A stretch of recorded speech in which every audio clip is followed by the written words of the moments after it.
I understand that fear works to keep us silent. Our fear tells us that we aren't the right person for the job, that no one will understand us, that we should keep our stories to ourselves. But what would happen if we decided not to give in to our fears and share our experiences anyway? You are now part of a social experiment. See now where my limit is. Only got no ohs. It's like they just wanna see you struggle. I swear they don't wanna see you shine. They don't. It's like they just want you to bleed and they want you to fall. They don't want you to be where the streets are paved with gold. Welcome to Mastermind, the home of Black excellence and self-mastery. Yes, your host, Mr. G. Welcome to the program. Thank you for joining us today on the journey towards self-mastery. Welcome to part 2 of our talk with Jewel and Desmond Guy. In our first interview, we discussed the profound book, Dear Black Men. And today we will be looking at the sequel, Dear Black Women. Welcome, guys. Thank you for coming on. Appreciate having you. How you guys doing today? We're doing well. Thank you for having us. How are you? I am well, sir. Doing well. I really enjoyed looking at Dear Black Women. And I think there's a lot that we just are disconnected from, I feel like, as far as Black men and Black women. And I feel like the books are kind of bringing that together in regards to things that we just don't know about each other and, stuff that we're going through and things like that. So before we kind of get started, I wanted to kind of do the same thing that we did with Dear Black Men and talk about our, childhoods and what messages we got, what you got as a Black girl looking at other Black women and yourself. And then you can talk about Desmond, what he got growing up as a Black boy in regards to what he thought about Black women. Sure. So I feel like what I saw in Black women growing up was a tireless life. Never real opportunities to rest. I felt like my mother, especially, she's a nurse, and I know that she worked multiple jobs. So I can remember being in 4th grade and seeing her briefly and just knowing that she was in her room sleeping, just trying to recuperate and also going through a divorce at the same time, right? So I saw highlights, happiness covered by the clouds of sadness. Mm-hmm. I saw a grandmother who was a churchgoer, who was all things Jesus, and didn't have the greatest marriage, right? I didn't see what I felt like was love and care and true affection that was mutual on both sides. I saw her work, I saw her cook, I saw her clean, and it just always seemed like it was never ending. So to be honest, that was the idea of Black womanhood for me, that we would just make things happen at all costs, including the cost of ourselves. That is powerful. When did you realize that that was not the way, but it was the wrong way in regards to what you saw and when you yourself were becoming a woman? It's probably when I became a parent. I was really processing, how did they do this? I don't know how they actually did all of these things. I've had one child, and at the time was single on the other side of the country and just trying to figure it all out. We never really had conversations about my mother coming of age and, getting married and becoming a woman and what that transition looked like. So it was very trial and error for me. It's okay, you're going to get out of high school. You got to find something to do. You either going to college, get a job, you got to do something, right? It wasn't this clear, smooth path of, okay, well, this is what I was doing. What are you thinking about doing? We weren't emotionally intelligent, or we didn't have the words to express all of that at that time. So I won't say that it was the wrong way to do it. I would say that it was just not the way that I wanted to do it. and found it hard already doing it in the way that I was doing. I was an engineer on the other side of the country. And I think to most people, like, they're like, you made it, you did it. And I'm like, no, this is still hard. This is challenging. And just dealing with all of the emotions behind being a single mom, being away from my family, finally thinking on my own and actually having my own thoughts. It was a lot to process. Thank you for sharing that. Desmond, what was your introduction to Black women? Like, what growing up, what was your vantage point? So I think Jules said very well with Tireless. The beautiful struggle, domineering, as she said, never resting too much. Take charge. What I say goes. Anger sometimes. Making ends meet. Yeah. I think I'm gonna end it right there. Got you. So, as far as I guess we're going to be obviously talking about relationships as well, from a relationship vantage point, Drew, what did you feel like your role was just as a woman in a? Actually, before we get into relationships, I want to really have a solid definition what Black womanhood means to you, and then we'll identify relationship roles and everything. So, when you think about Black womanhood, is it just womanhood? Should the Black even be included? What do you think about? I think these are all good questions. I think being a Black woman, we're cultivated in a certain way. I can't speak to anybody else's womanhood because I don't know what that looks like. But for me personally, I think I am still gathering what Black womanhood is to me. I think where I want to start is, what does my humanity look like? Like, what does my being look like? How do I get to show up just being me? I think we talked about last time how we get grouped into these spaces. You know, we should do this, we should do that, and this is your role. But it's like, I don't think all of us came here with like this batched thinking. Like, we are divinely written on each person, like who we are, what we contribute to the world, and our like intrinsic attributes. So for me personally, I am learning what womanhood is. I think some of the things that I saw when I was younger, it's like debunking the myths behind that and trying to find the best way to commune with other women in spaces, whether it's like through my dance classes or whether it's now through conversations with my mother, because we're both at different places of growth, right? Or conversations with my friends who are also women who are coming into their own, who are mothers, right? And still trying to figure this thing out.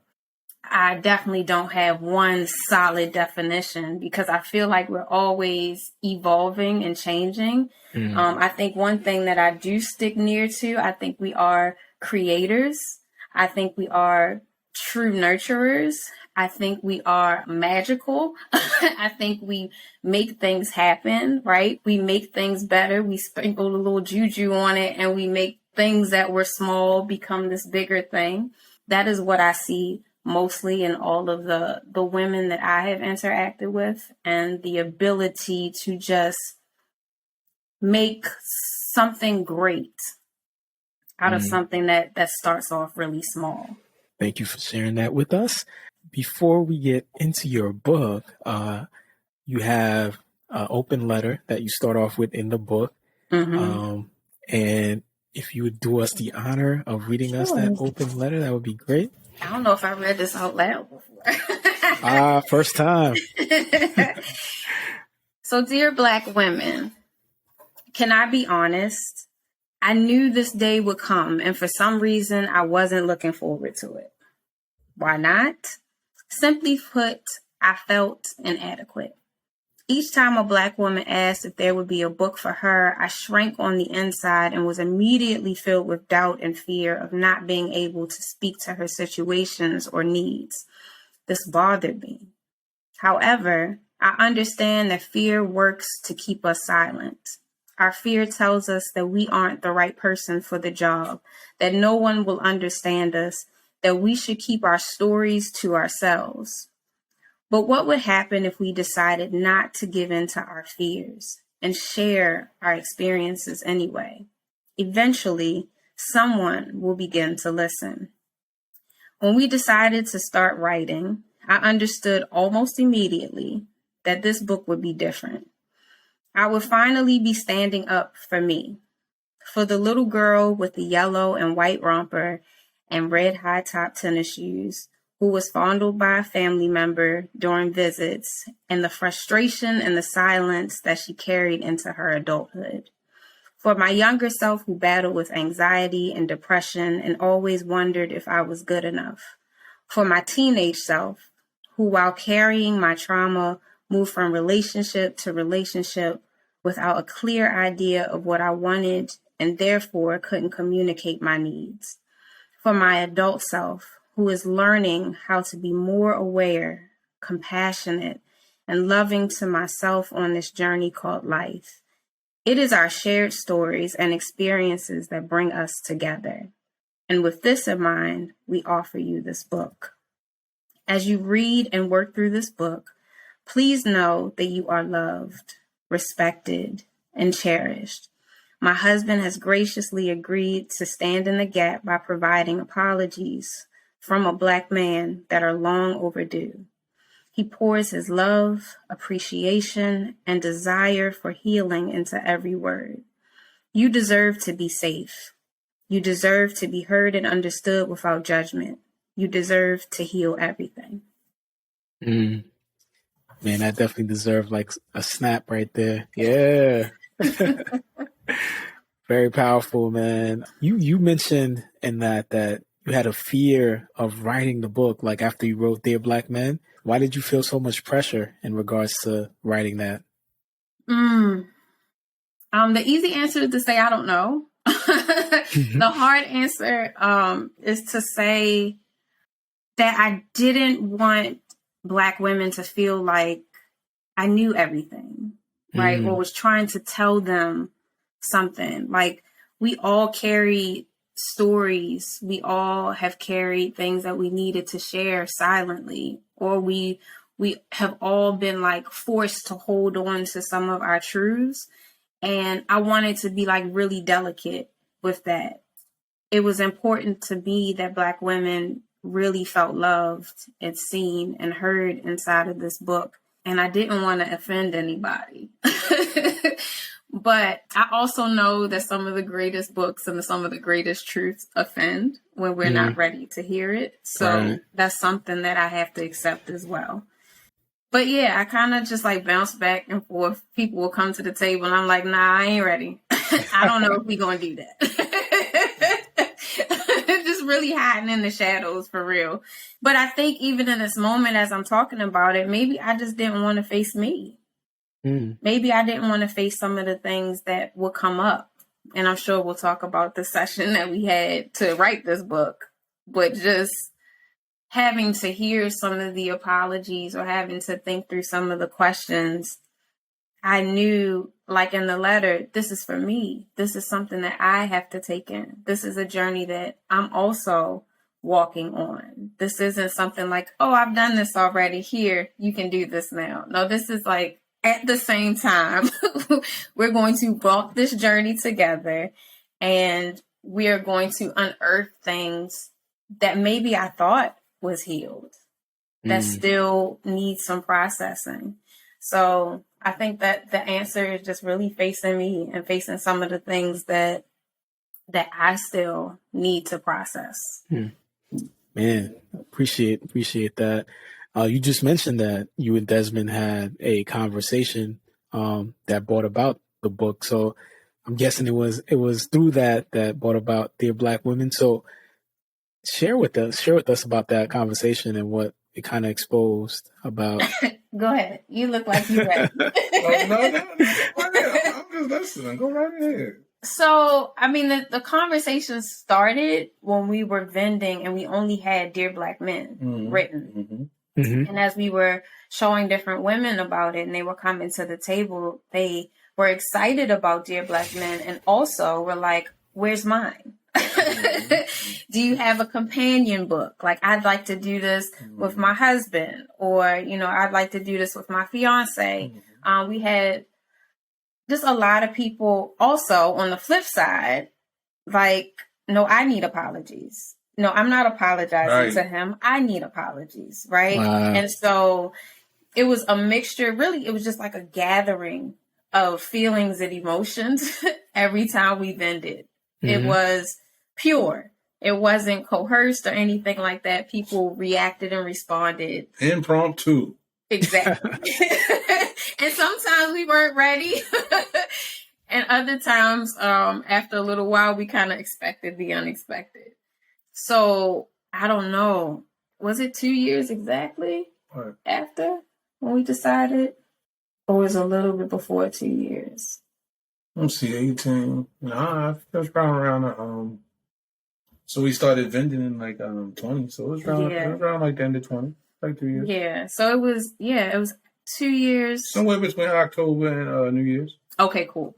So 2 years after initiating Dear Black Men online, right? A year or so after publishing the book, where I just kept seeing Black women in the news being assaulted by Black men, being killed by Black men.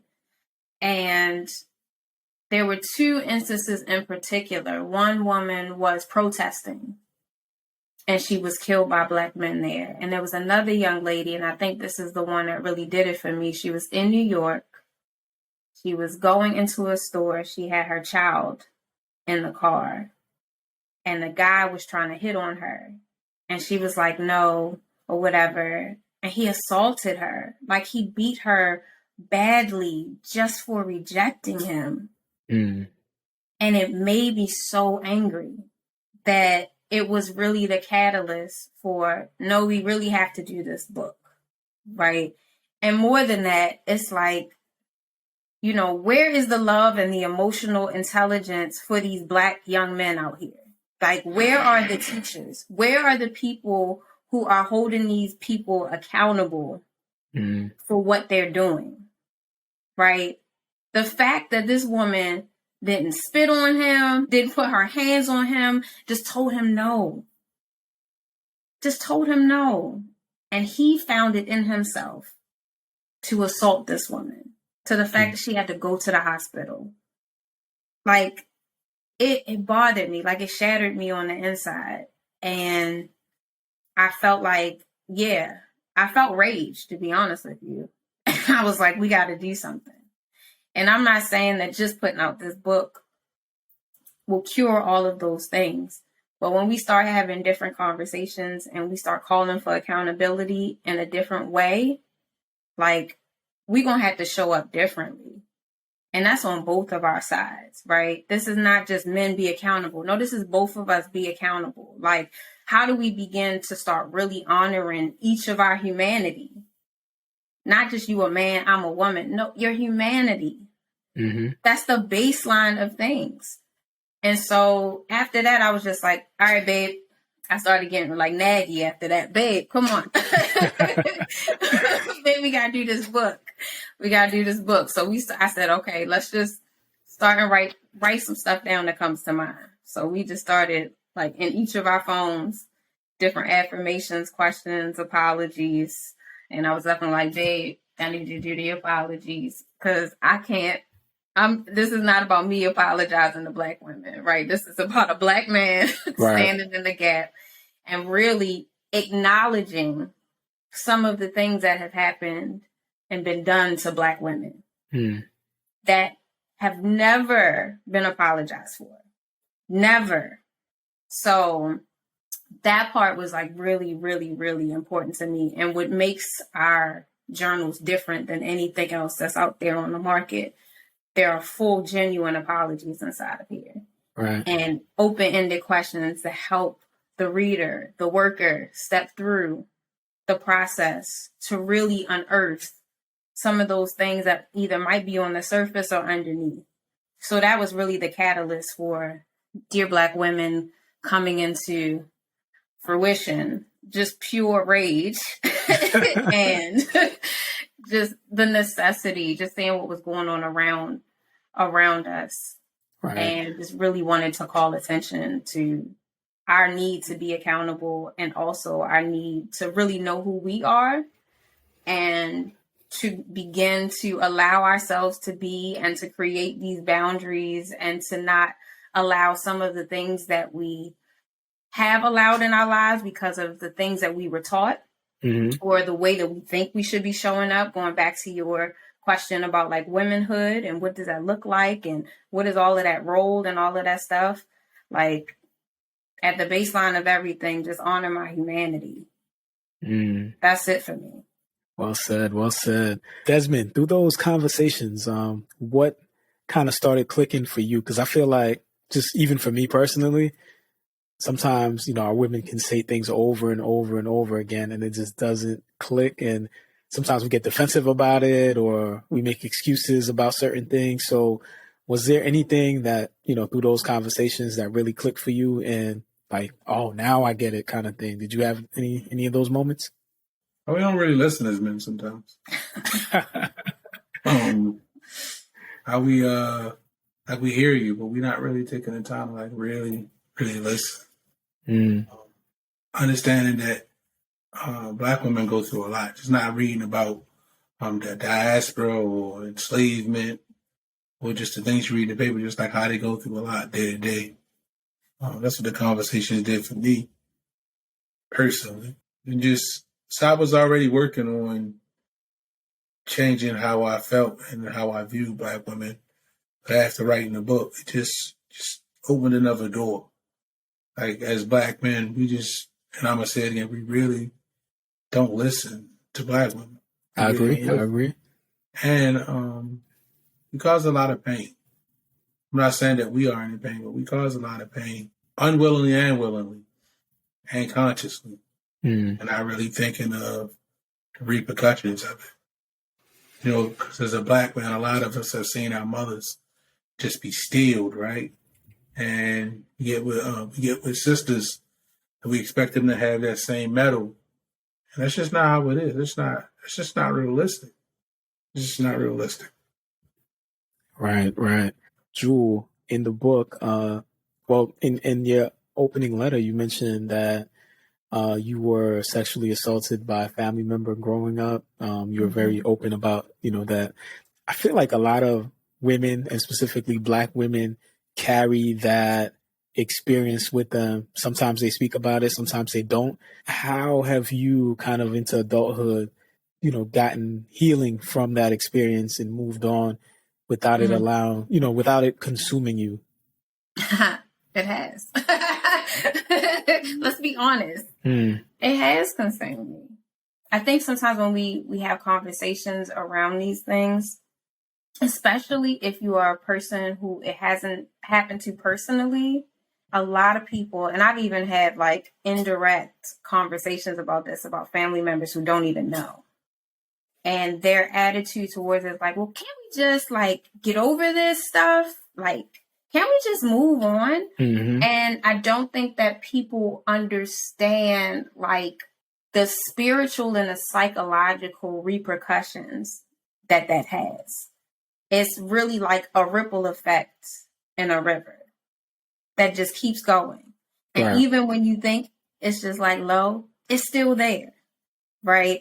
So I would have to say over time, it's almost like I have been forced to heal. Sometimes I don't think it was my own idea to just like start digging.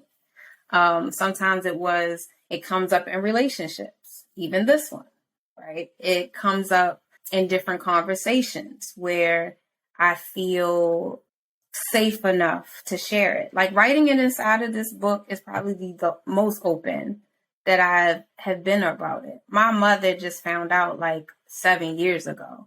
And this happened when I was like 5 and 6, right? So imagine 30 years of carrying something and not knowing how to say anything or what to say or how to describe it or how you'll be responded to, right? And then in my 20s, something similar happened too. So it's like this repeat cycle. So to be honest with you, it's just been like little by little.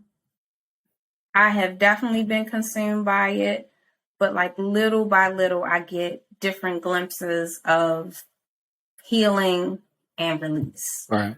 And I don't know if I can give you like specific things, because when it comes, it's just like so refreshing to me that I can release it and let it go. It might be something that I'm listening to on the radio that gives me, like, whether it's the word that I need, the song that I need in that moment, whether it's tears that I need to cry at that moment to release it or what have you.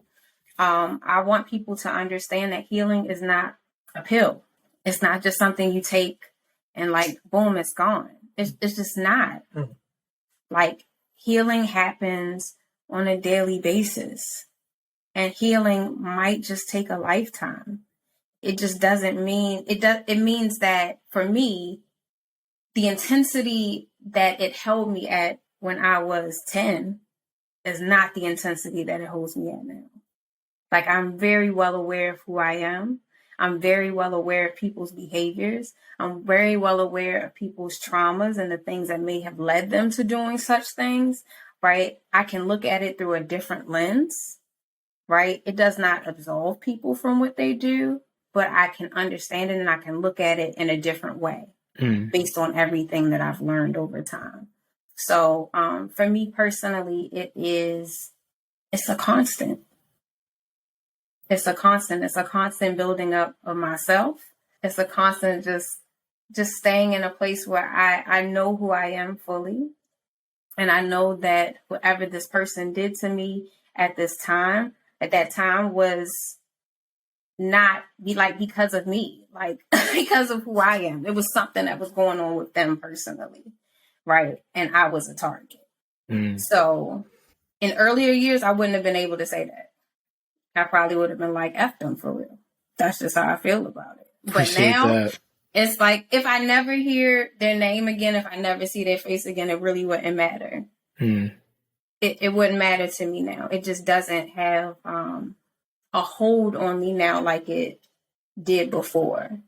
But there are, let's just call it utterings that come up every now and then. Right. It's like those little pings, those little reminders in certain situations, and I'm really thankful for my husband because he is my safe space. So if it comes up, I can share. I'm not afraid to share anymore. Like, I can communicate it and he will listen to me, right? Even if he doesn't have an answer for me, he can listen to me. And I think a lot of women who have experienced sexual assault just needed somebody to listen and to acknowledge them. There are many women who have told and they were rejected. They were told that they were lying, right? To save face, to stay in a relationship or whatever, right? That wasn't my story. I just never said anything. But I think it is past time for women to be acknowledged and for men to be accountable for the things that they do. Absolutely. And speaking on that, I know you mentioned just talking to younger boys and raising them up properly so that these things can be prevented, because that man that did that to you was once a boy. So I wanted to ask Desmond, what do you think we need to do better as men raising Black boys so that these things will be less occasional and it won't be like, oh, you had that experience too, where women are having these conversations and they're having these similar experiences? What do you think we need to do as men raising boys to create a better man? Well, one, we should do a better job of teaching Black boys not to see women as objects. I think that's the biggest thing. I think a lot of times as younger men, we don't see what a woman can bring to us emotionally. We're only thinking of a way that we can utilize her. We're only thinking of a way that we can utilize her. We don't see the humanity in women a lot of times. We see it in our mother, but after our mother or our aunts or women in our family, depending, we don't really see women as beings. And because a lot of the men I think that have raised us before have had traumatic experiences. They push those lessons off to us as boys, so they create that divide right off the bat.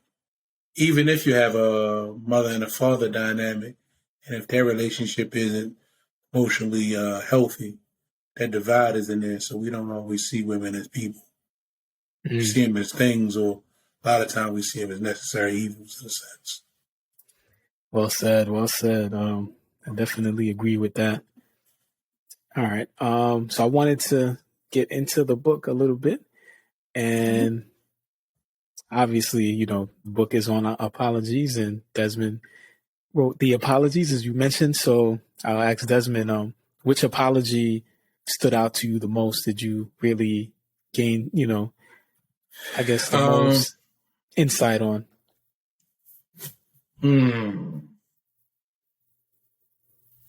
So what comes to mind is, forgive me for lying. I didn't care enough to be honest. I think as a man, it's just like second nature to us a lot of times when we're dealing with Black women to lie, right?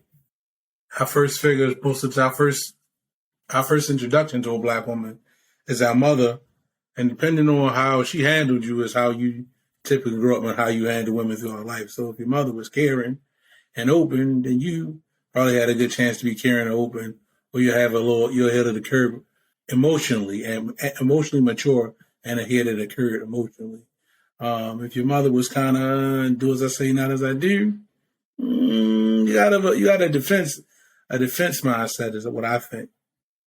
So I'm saying that to say, as you get older, and when a woman that you may be dating asks you your question, depending on the tone of her question, you get defensive right off the bat, even if that's not how it was intended. And if she asks too many questions, the first go-to is, "You're not my mother." You feel interrogated, right? Yep. So just being able to unlearn that, which I think is really challenging for us as Black men, because we don't, as I'm going to say it again, a lot of times we don't see women as our partners. We see them as our adversaries. Like, I got to conquer her because she's going to try to conquer me. At least that's my perspective of it, until you realize a lot of those things just come from within. That's facts. What about Does that you? make sense? Oh, yeah, for sure. I mean, I've experienced all that, so definitely makes sense. Being honest, really hard to make sense here. Being honest, I definitely, have done some of those things. What about you, Jewel? Which apology stands out to you the most? I think that one was a good one. I think when he said that to me, I was just like, all right, walk away for a couple seconds. Book away. Yeah. I mean, there's so many inside of here. So dear Black women, forgive me for not respecting your right to say no. That one. I could not handle your rejection. So that one right there. Right? So that was a big one. Go to the book. Go to the book. that was this one. That one right here. This one. So this one, right? Forgive me for breaking your spirit and calling it love. That really spoke to me, right? Because as a man, a lot of times so you're supposed to do what I tell you, right? But do you even do what you tell yourself? And why am I supposed to do what I tell you? And then please. I want to say also, I think we talked about it a little bit in the last interview, but like reading more of Bell Hooks makes me have scholarly words to put to some of this stuff. Like, we know this is right. This is our experience, but why this is our experience is what I was looking for. And she talks about patriarchy. She talks about white supremacy and internalized white supremacy, right?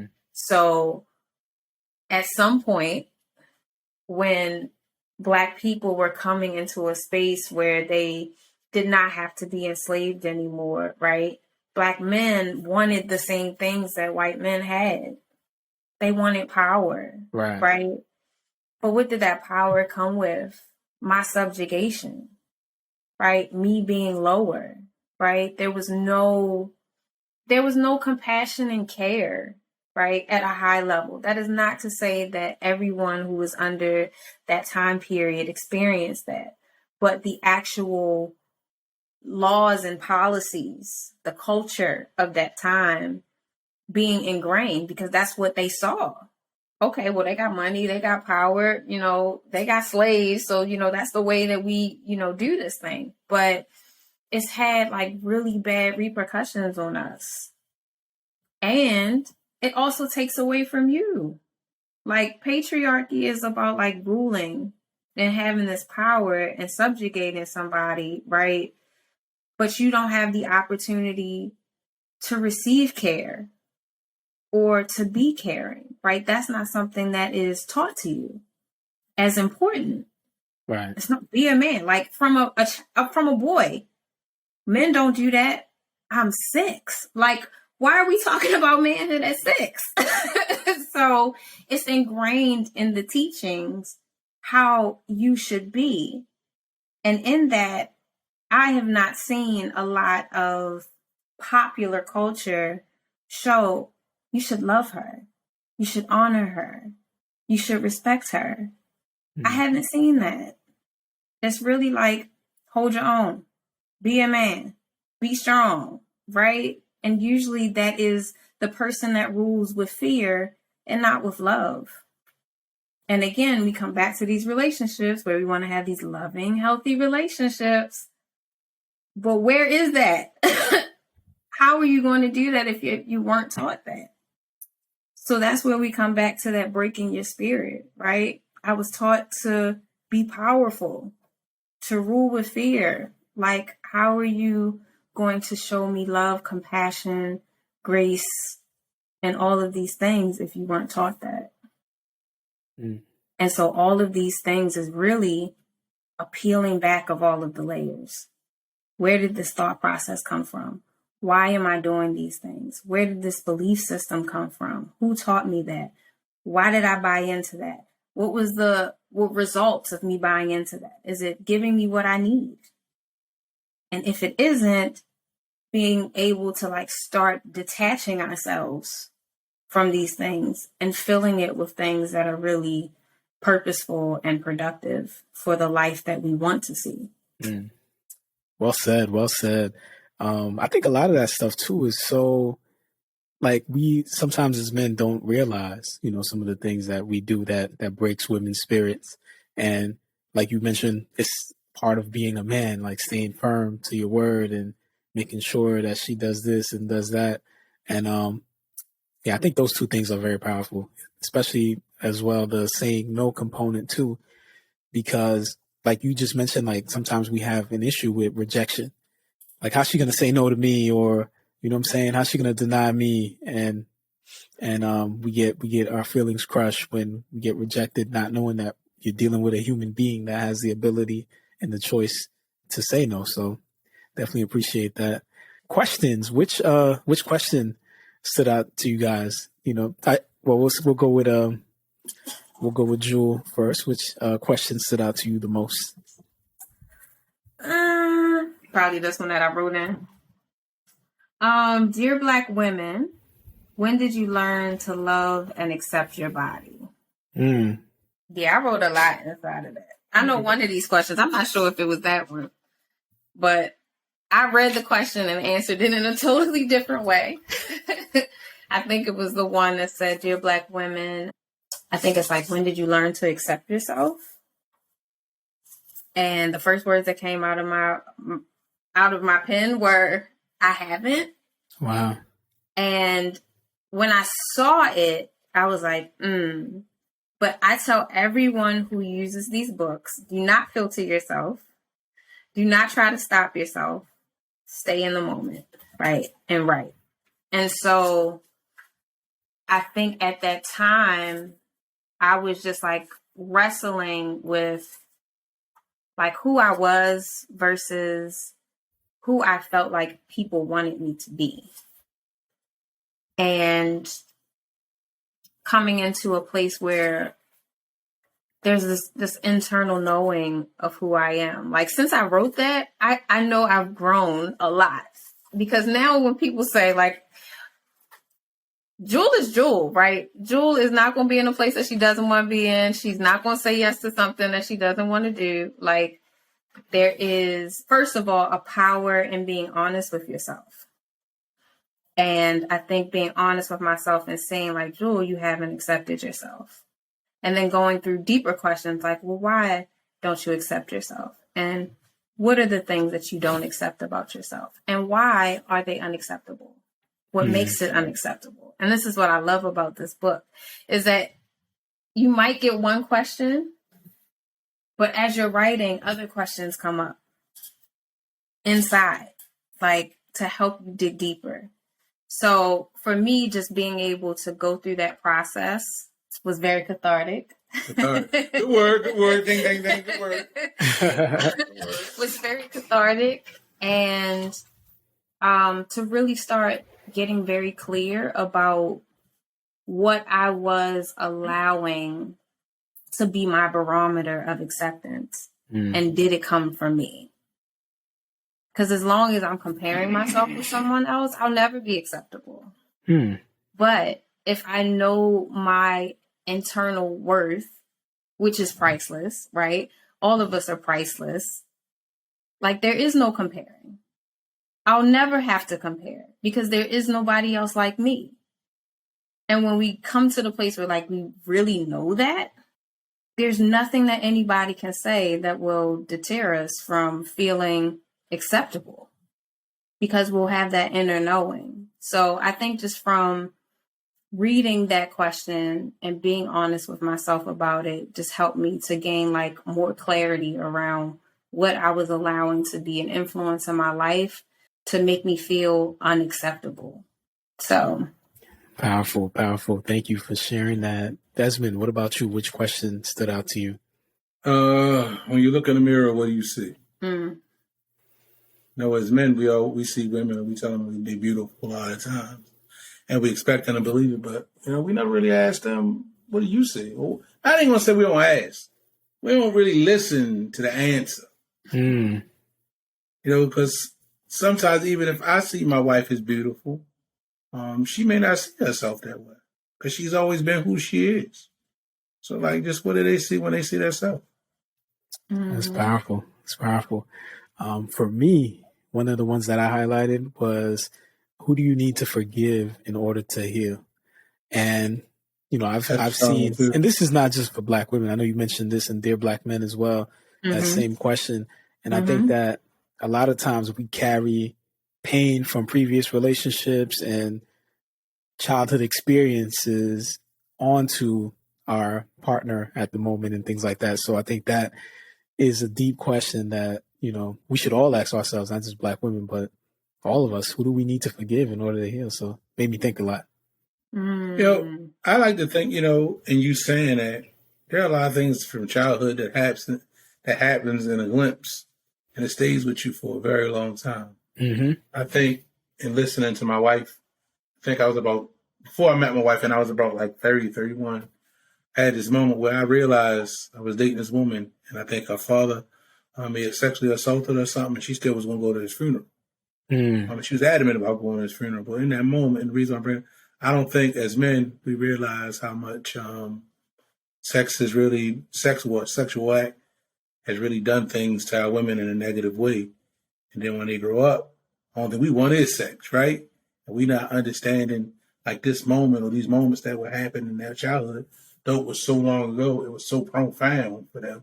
And I don't even really think we take that into account, of like how many women have really been molested or sexually assaulted or touched, whatever words you want to call it. I don't think we realize how detrimental that has been to our sisters. Yeah, absolutely, man. Yeah, well said. I'm like thinking about that right now because I know so many women that experience that. Right. And we as men, like, put it in the back of our heads. Like you say, we hear it, but we don't really listen. Right. When we get to that whole thing of like, well, why don't you want to do this? And then the third, right. You know? So Desmond has a phrase that he says all the time. And he said, it's not that you don't care. You don't care enough. That part. I was just about to say that. I mean, it's the truth. Sometimes when you have tunnel vision of what you want and how you're going to get to what you want, like everything else is really an obstacle. All right, how we just going to move that out the way so I can get to what I want, right? And this is what we're talking about when we say getting out of the place where we objectify women, right? Or we're looking at women as a commodity, right? Whole being. Like, I just don't think we are connected enough to ourselves that we honor the next person. I think there is such a disconnection even inside of ourselves that we can't even connect with the next person in the way that we should. And this is why, like, in all of these books, it starts with us. Like, where is your disconnection? I think about, like, my disconnection from my body because of sexual assault. I wanted to be disconnected so much. I really did.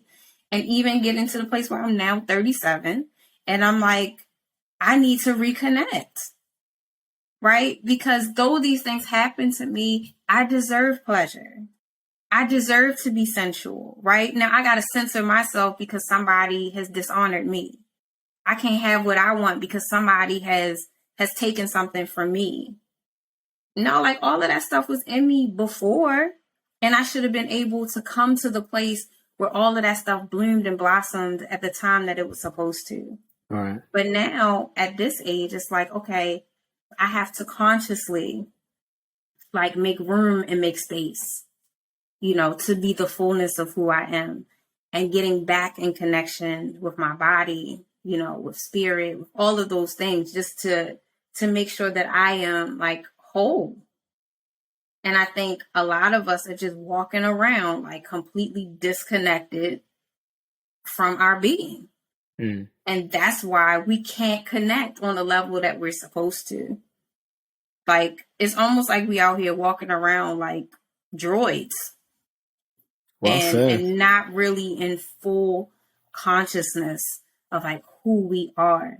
And until we really, in my opinion, until we get to that place, it's going to be really, really hard for us to connect in the way that we can, that we know we can.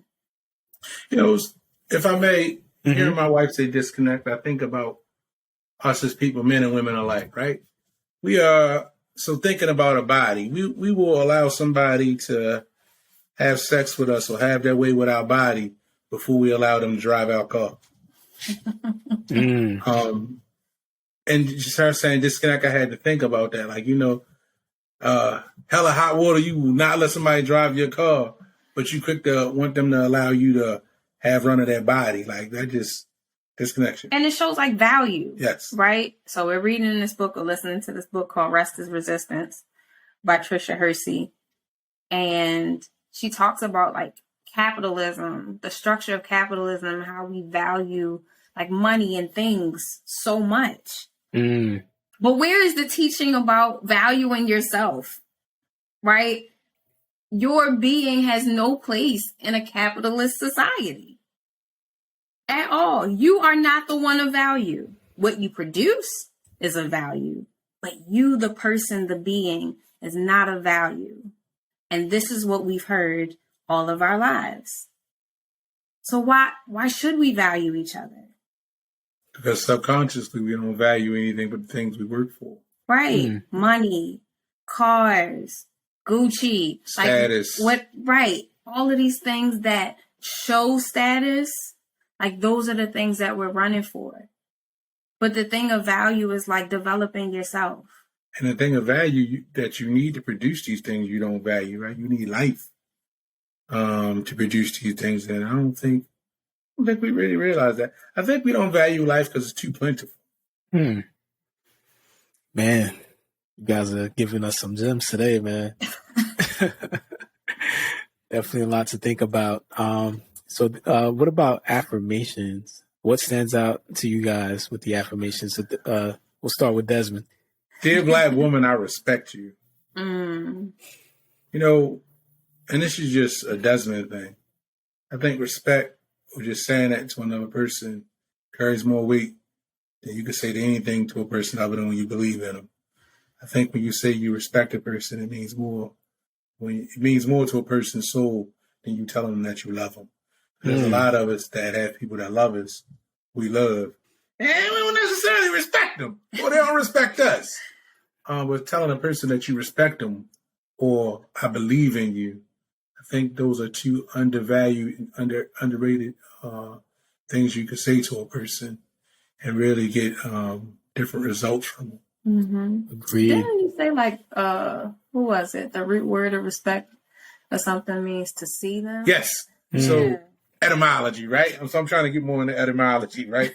Or what words really mean or where they originated, and to say respect in some languages means to see you. So saying to a person you respect them is telling them that you see them. Most time when you don't respect a person, think about it, you don't even want to look at them. That's true. So, and in that context, I think I said that right. Mm-hmm. And in that context, I can see that. So saying you respect or you believe in a person holds tremendous value that I don't think we really understand the power of those words. And even if you can't say you respect them, you can say, I see you. Mm-hmm. Mm-hmm. And even in just like colloquialism, like, I see you, I see you, right? If you're doing good, people say, I see you, right? It's something about being seen. Like, that's also honor. Like, to me, that's honoring me. Like, you're seeing my whole being. Like, you're acknowledging me, not a part of me. Sure. Like, me. Mm-hmm. Go ahead. Even on the flip side of that, when you catch somebody doing something that they may be ashamed of, or as the folks will say, got no business doing, and you be like, I see you. it would cause something in here, right? So it's saying that being seen is everything, right? And then top that off with being heard, or as I say, listen, because a lot of people hear you, but a lot of people don't listen to you. Mm-hmm. See, like right now, you listening right now. A lot of people just hear you, and it's not the same thing. Even though it comes from the same instrument, it is not the same thing. Mm-hmm. If you look up listen, one of the definitions for listen is to obey. And what obey means you're going to do something, right? So when you listen, that's inclining action. When I'm hearing you, that's just like, well, I heard that noise up the block. Mm-hmm. To take notice. Right. Yeah. That makes sense. Drew, what about you? What's your favorite affirmation on there? So my favorite affirmation, I say this at our vending table all of the time to women who come over because it resonates with them so much. It's, dear Black women, give yourself permission to rest. Mm. And every woman that I say that to is like, oh my God, I know, I need to. I can't find the time to. How am I doing that? But it's a real thing. Like, it's a real thing. And to begin to unpack, well, what does rest look like to you? How can you begin to rest, right? And to really have a conscious conversation about that, because I think we fantasize about it, but we don't put it into practice. Like, oh, if I just had a few minutes, well, once you get the few minutes, you fill it up with 5 more tasks, right? Instead of actually doing the thing that we've been wanting to do forever, whether it's just sitting down on the porch, whether it's dancing. What? As you said, what was my experience growing up seeing Black women, a lack of self-care. Very rarely did I see Black women thinking about my mother, thinking about my mothers, and thinking about my grandmother. They never really seemed to do anything they enjoyed. They always were doing something for someone else. Like, and as I can think about it, my mom, she never seemed like she did anything she did, but I can remember my grandmother, she liked to drink. Well, she cursed everybody else, so she probably was doing something she enjoyed every day. She liked to drink or, smoke, right? So that was probably the only thing that I seen that they did, that they got some reprieve, was to smoke. Just nothing on a daily, like, my wife goes skating, or we'll go walking or skating together, or she'll go dancing. Very rarely that I can recall that I seen any of my mothers or a lot of the Black women that were caretakers take time for themselves. And I think it's so important because, like, just even recently, we have conversations and I'm like, we got all this life.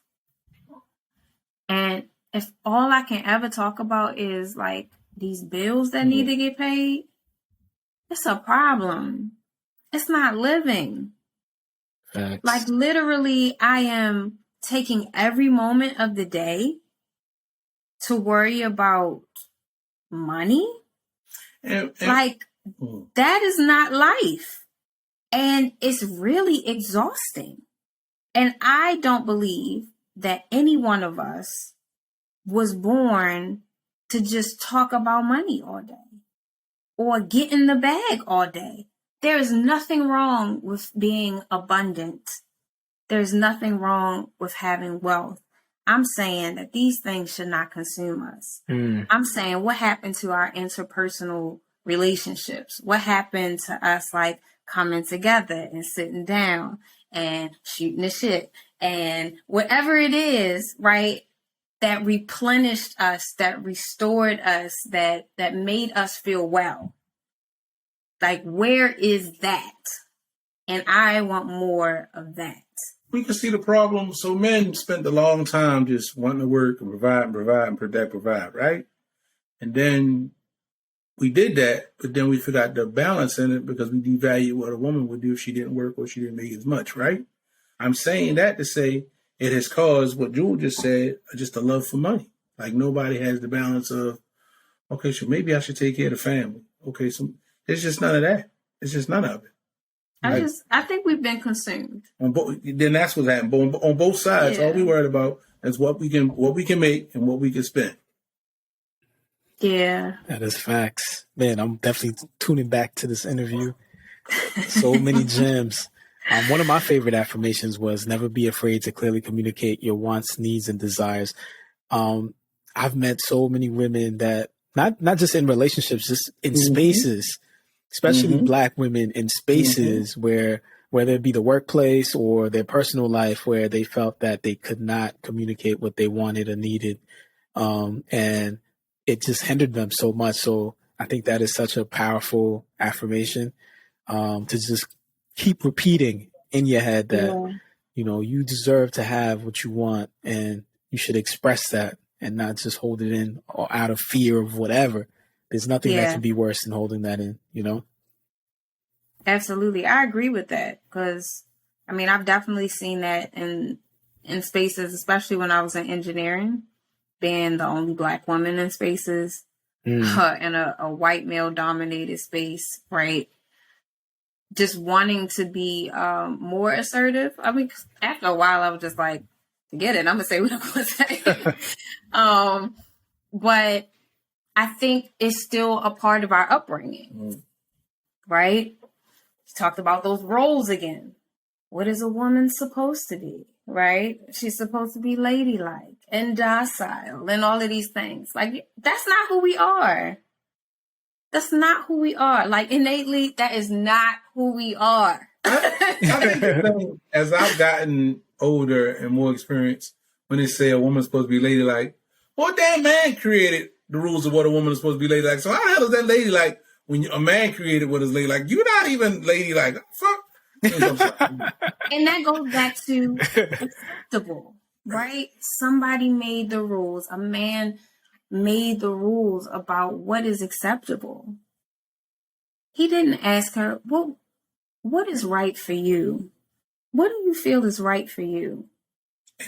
And goes back to being. We should not be threatened by people being. You know, and in saying that, part of the problem is, as men, we don't even want to be with ourselves. So we just project that onto a woman, what she should and shouldn't do. And you haven't even figured out how you're supposed to be. But if I spend my time telling everybody else what they're supposed to be, I don't have to focus on me. That's just my take on it. Well said.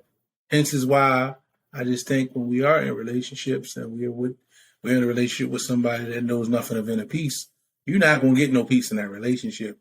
And I don't think we really realize that. That's why it's important to have a relationship with yourself so you can know what kind of person you are in here. Because if you always bounce around from relationship to relationship, you focus all your energy out here. But as I've gotten older and started listening more to just myself and things I read, peace starts in here. Right. We think we can change the environment and then it's going to get peaceful in here. No, it needs to get peaceful in here first.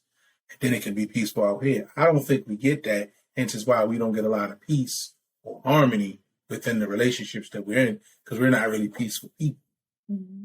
And I can only speak from personal experience. When I got more peaceful, I got more peace out the relationships. Well said. Well said. All right. Before we wrap up, I wanted to, of course, get into what's your favorite activity, identifying a few of your favorite things. So being that we are on the topic of Black women, what is your favorite show or movie concentrating on Black women? So I think we talked about this. We're just going to take Girls Trip right Yeah. So for movies, we're going to say Girls Trip. Yes. I don't know if I've seen Girls Trip. Yeah, so Queen Latifah, Jada Pinkett, Regina Hall, and Tiffany Haddish, right? Definitely a gem. I liked it because it showed women in all different types of life, right? In all different stages who had endured and maintained their friendship over many years, right? And not that everything was completely perfect, but they worked through it. I think seeing more things where like people actually have real problems and seeing how your friends come and surround you and support you, but also call you on your stuff when you're doing too much, or when you're not being authentic, or, you know, I think those types of movies are really important because I feel like that's what real friendship is. We're going to have fun, but we're also going to have like challenging moments too. And be open to like when I say that you're doing too much, or maybe you're not really taking care of yourself, or you should probably look at this from a different angle, right? Or are you honoring yourself in the situation? So, I liked it. It was a lot of fun to watch, and I could see a lot of things in the relationships that were displayed. Definitely got to check that out. So Desmond, you agree with that, or you had something else? I agree with that, but it's a painful movie. But I like For Color Girls. I've seen that one. That one was. And I only say For Color Girls because it really changed my perception of how I was as a man toward women. So it was a benchmark for me. So that's when I said I'm with the wife where Girls Trip is definitely it, right?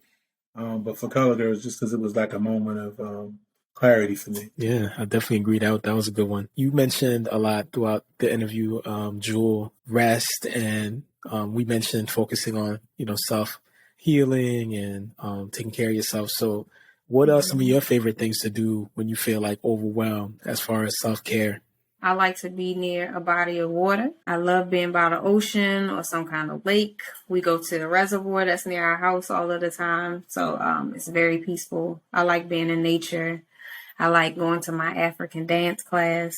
I talked about being disconnected from our bodies. It's the way that I reconnect with my body. It's the way that I heal the little girl inside of me because she wanted to dance so much when she was younger. So I honor her in that space to dance as much as I possibly can. I love to skate, which for me is like another form of dancing. Mm-hmm. But those activities make me feel the most free. And so I like to do them as much as possible. Gotcha. All right. And your favorite experience that made you proud to be a Black woman? This is a good question. I might just say writing this book. Okay. This is probably my proudest moment because when I was younger, some of my early years in school, I was in Prince George's County, and I was around a lot of white people.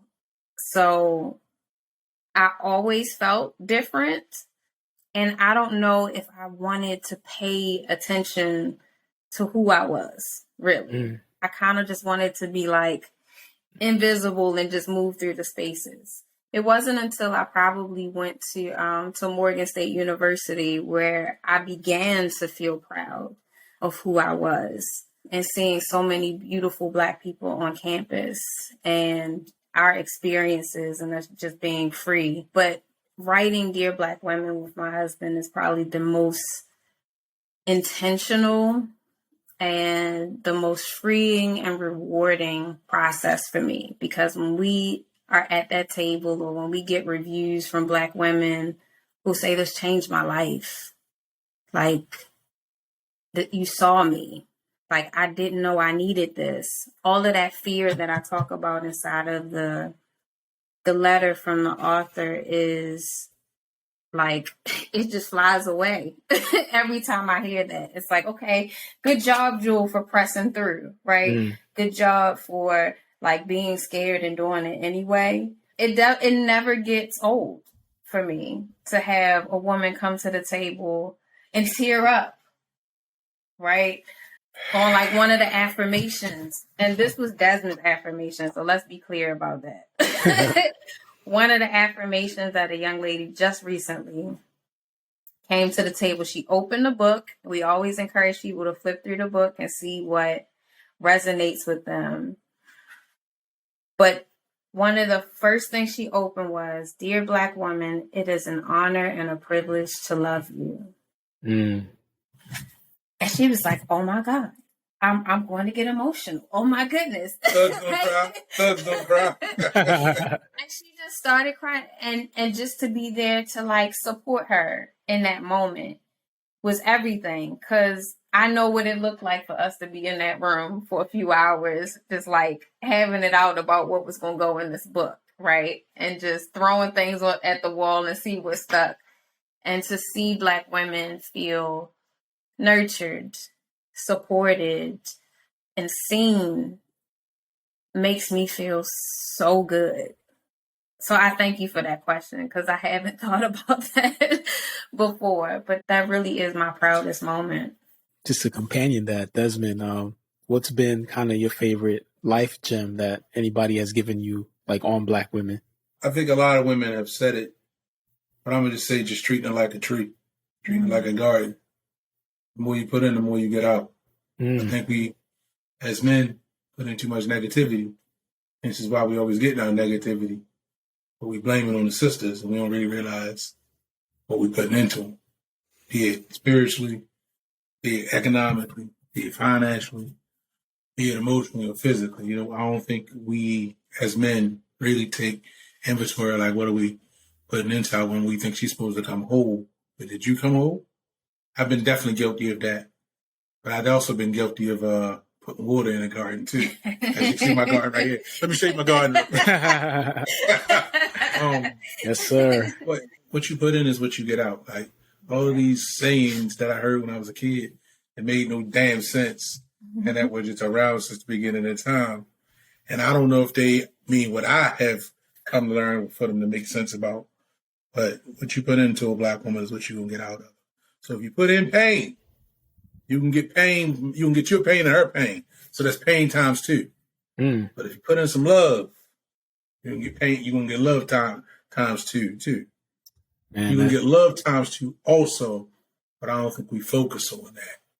And if I could tell Black men anything, you got to lead by example. And I ain't always just building a house. Sometimes that's saying I'm sorry. Sometimes that's, how can I serve you? Sometimes that's, I fucked up. If we do those things, I feel like we'll start getting a better return on our money. ROI. Return on investment.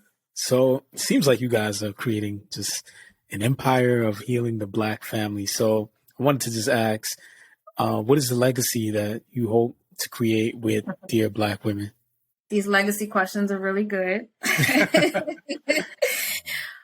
To be honest with you, if we can just multiply the amount of women that we reach and the amount of responses that we get, like the ones we've had at our vending table, for women to just feel seen, heard, acknowledged, vindicated, that's really enough for us. Like, one thing I'm really clear about is that these books are the start of the journey. I tell people all the time that these books are life companions. You may not fill out this book this year. You might not even do it in the next 2 years, but it's going to call back to you, right, when it's time.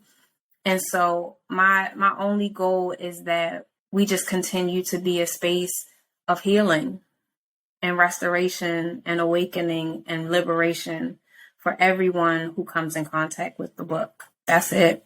So I want to be profound at this moment. I won't be profound. So yeah. So listening to my wife. First, I feel like our books are keys to liberation. So I would like to think of us as freedom fighters. I like that. Everybody knows what a freedom fighter is, so I don't even need to go into it. But I like to think of us as freedom fighters. I could definitely see that. For those that want to get the book or want more information and everything about the work that you guys do, where can they find you? Sure. Go to www.dearblackwomenbook.com. There it is. And then to leave off with, we usually ask guests for the favorite quote and what it means to them. But I really wanted your husband to finish off by reading the ode to Black women, if he doesn't mind. I should have remembered this. I got to read it after the book now. So, dear Black women, you are more than enough. When the going gets rough, it's in you we trust. You are hope amongst the desperation. You are water, fluid in any situation. The world's salvation, the mother of liberation. You are God on this earth, the womb from which all life was birthed. Know your worth. Dear Black women, forgive our past transgressions, the microaggressions, the lack of protection. Seeing you not as a supreme being, but a mere possession. You are more than the circumference of your behind. You are divine, one of a kind, love sublime. Okay. Man, it has been an honor to interview you guys and have you on the program. Definitely will be reviewing this. I think we all should be reviewing this, especially those of us struggling with our Black women. Better understanding, So listeners, definitely share the program. Thank you for listening. I think we need to hear it. Black women need to hear it. Black men need to hear it. Black children need to hear us honoring Black women as well. And we can prevent some of these adults that come out not understanding the value of Black women. So appreciate the book. Appreciate, you guys coming on and sharing everything with us today. Thank you for coming through. And thank you for listening, listeners. And of course, remember, your mind is the most powerful tool in the universe. Therefore, if you can think it, you can do it.